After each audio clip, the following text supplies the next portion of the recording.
Hey, I'm Kat. I'm founder of Movement for Modern Life, and I'm here at Hounds House with Mimi Kuo-Deemer. And we are here on retreat. And it has to be said that I'm feeling amazing.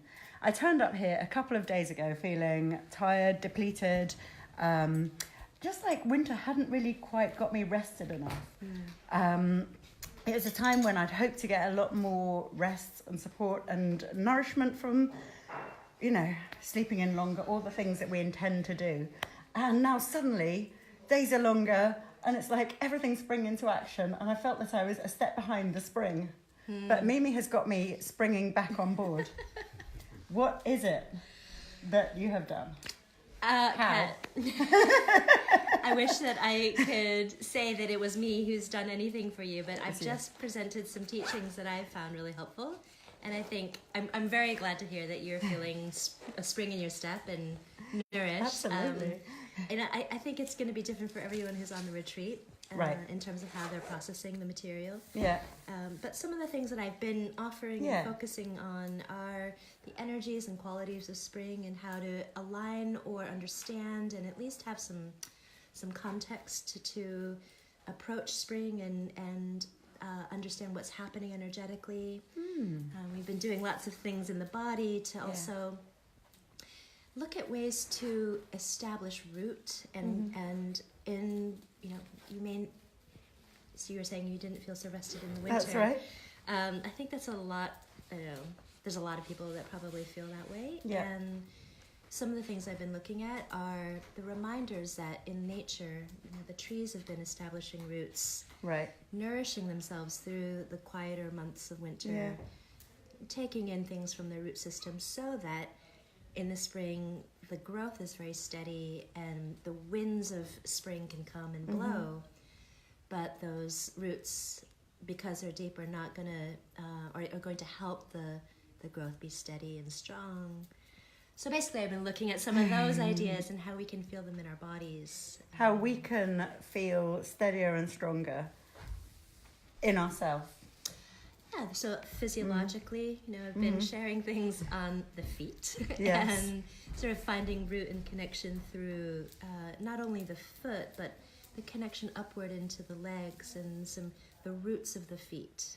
It's been fascinating because I thought that basically feet were just like hooves stuck on the ends of your legs that enabled you to walk and not tip over.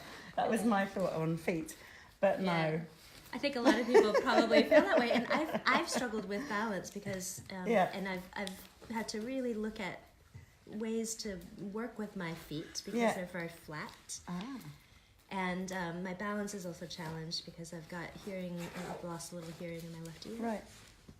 But we've been looking at not just the foot as the hoof at the end of the leg, but the foot and its most stable part. And, sort of looking at the hand, for example. And if this was your foot, your pinky and ring fingers connected into the side of the hand, and into the wrist and into the ulnar bone that crosses around to the elbow. That same structure is true. I have socks on, I'll show you. So true as well in the foot. Here's my foot. So the little toe, sorry, it's dirty probably, the little toe, the fourth toe, and then the side of the foot into the ankle. That's it's a very stable part of the foot. And these parts, the middle finger, index finger, and thumb, are much more mobile. Right. And the same is true in our foot. So focusing on that, the connection upward into the ankle and into the leg, into, the other muscles that are connecting sort of into the thigh, and how to access kind of more structural stability in the adductor muscles, the sartorius muscles. And that's so useful for people like me who are just sort of, I'm very lax and loose. I've got my SI is out, I'm kind of all long, loose limbs and a lot of instability. Long, loose camera filming as well. A lot of instability. And I think there's a lot of people who are into yoga, who are attracted to yoga because they're like that. They're a bit floppy in themselves. Yeah. So I've been focusing on cohesion and integration. And for example, muscularly, your legs actually start up here in the waist, like high up on the back and the waist. So we've been looking at ways to kind of find the roots of the the legs, which are muscularly up here in the torso. Wow. So, maybe some of those themes that we've been working with is kind of those themes can help people as well as inform people about just the, access and resources they have within their own body for more groundedness and rootedness and connection and cohesion, for that stability and ability to grow. And that's a very interesting thing you just said there, because you said it's in their own body. It exists there, right there. Because, I've always thought of myself as a bit of a project. I've got to improve myself. Like, I've got to find the answer out there, looking for the teacher, looking for the right way. But what you've been teaching on this retreat, which has really landed for me, is that we all have the answers within ourselves. So, like, our bodies have their own innate wisdom. Absolutely. That's been really powerful to hear. Yeah, I'm glad to hear that. And it's an idea that I feel is, it's really helped me. I do a lot with Qigong and Chinese medicine, as well as just the ideas and principles from yoga and anatomy. But in Chinese medicine and Qigong, they look at nature as the example of homeostasis and balance. And that example is what Qigong and Chinese medicine use as their model for health. Right. So nature's in balance. Yeah. Nature's absolutely fine. And nature has that ability to every year, kind of cycle through these seasons and create the conditions for steady and healthy growth. And if the soil is right and the plant isn't too dry and there's a right amount of sunlight and water, then things happen and grow. And it's the same in our bodies and in our lives. And to be able to kind of just be reminded of that, I think, is something that's really helped me. And giving people on the retreat just a few things that have helped me, and sort of share those in ways that maybe they can take in and absorb and apply to their own lives, and not see themselves as a project that needs fixing, but actually that all the ingredients are there, and it's just about cultivating them, preparing the soil that's right, cultivating the kind of growth that's going to be helpful, and allowing your energies, which are aligned with the natural world and aligned with spring, to move into the season with the same degree of kind of growth and possibility and vision and expansion. And it's all the, because you've been telling us that springtime's about wood energy, and we're not going to make this very long because actually your teachings have been so thorough on the retreat, and we've got to run. But this time is about wood energy, and it's about that thing which you said, the leadership and visions and plans, and having that germinating seed, and not being, I just love your thought of too woody and not woody enough. I really like that. Yeah. It's like, this is it's finding that balance, right? So can you give people a little idea, just like in 2 seconds, a 2-second woody soundbite? Well, so in Qigong and Chinese medicine, there's a lot of teachings around the element of wood being connected to, like you were saying, good leadership, clear vision, clear direction, planning, vision, dreams, and in balance, wood manifests that way. Yeah. The problem is that as human beings, life gets complicated, and we don't necessarily, remember that we have that capacity. And what wood can teach us, though, is that it does love to grow and spread and extend, and it's connected to like that seed of possibility.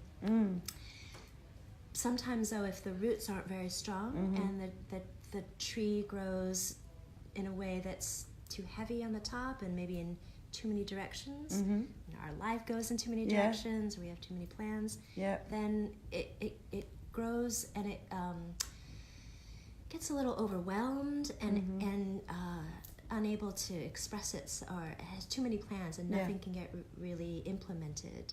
So it can be moving in too many directions. It can also get frustrated if the pot's too small, for example, and there's not enough I love that. I love that go. metaphor. Yeah, you get frustrated and angry and irritated. I was talking to you earlier about wood as, there's like an emotion associated with wood, which is anger. Yeah.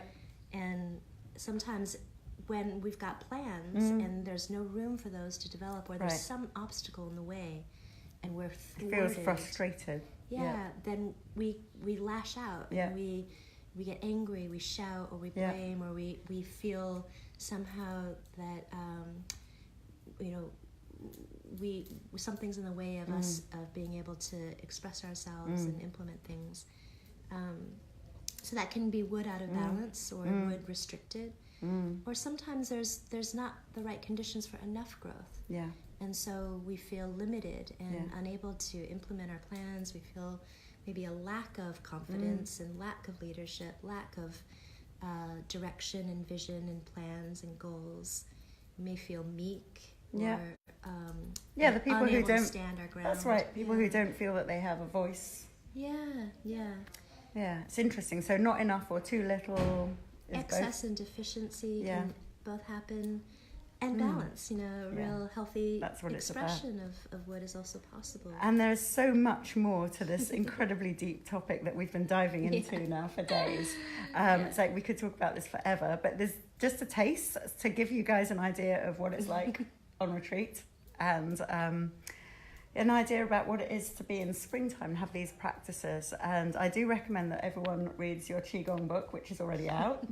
Thank you. So it's got lots of information, because actually you're a very, very learned person, and you do know about this. You've done a lot of reading, and it's lovely that you can distill it in a very easy to understand way to people like me who are, trying in our woody way.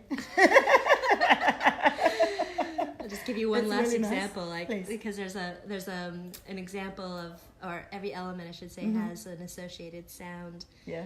And the sound associated with wood is shouting.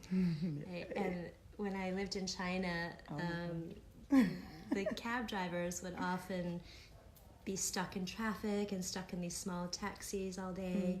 And they're really nice guys, but you get into the cab, and because it's like being in a pot that's too small for them and not being able to implement their plans, they ask you in Chinese, they say, how are you doing today? Where do you want to go? And it's very nice, but it's in a shout, right? And what country do you come from? And there are people in the UK who do that as well, for sure. Yeah. It's all nationalities are capable of this behaviour. The kind of shouty frustration, like good-hearted, but... Yeah. Kat, really like this jumper of yours. There's somehow, that element of anger, frustration taking over. Yeah. They could definitely do with being on retreat, for sure. Oh, anyway, no, that really made me laugh. I love that. I absolutely love it. So it's all about finding the balance within each of the seasons. And right now we're just getting grounded. We're feeling the nourishment. We're feeling the extra support from the ground, so that our plans don't feel thwarted. Yeah, they don't feel thwarted, but also that we can be stable and steady through the growth, and that's a really important quality of wood. It's flexible, it's adaptable, it bends when the winds blow strongly. And benevolent, you were saying, kind, in balance. Actually, anger becomes a very just way of justice, right? And a just way of expressing oneself. That we can turn our awareness of anger towards something powerful and creative. I love that, channeling the anger and owning it towards a real positive goal and positive change. Not just repressing it. Yeah, because if we repress it or we just get over it, we might miss that power the opportunity. And creativity behind wood. That's so good. It's so rich. There are so many things to think about in terms of like how you can live your life better. It's not just about sort of funny movements. Qigong does have those. It's got a few funny movements, which are pretty powerful as well. But no, it's brilliant. Absolutely. Well, listen, thank you so much, Mimi, for your time. I really, really appreciate it. I hope this has been helpful for you. Do dive into Qigong a little bit more and find out more about Mimi, obviously on Movement for Modern Life, but also do get her book because it's full of very rich teachings. Oh, thank you, Mimi. Thank you, Kat. Have a great weekend, guys. Bye. Bye.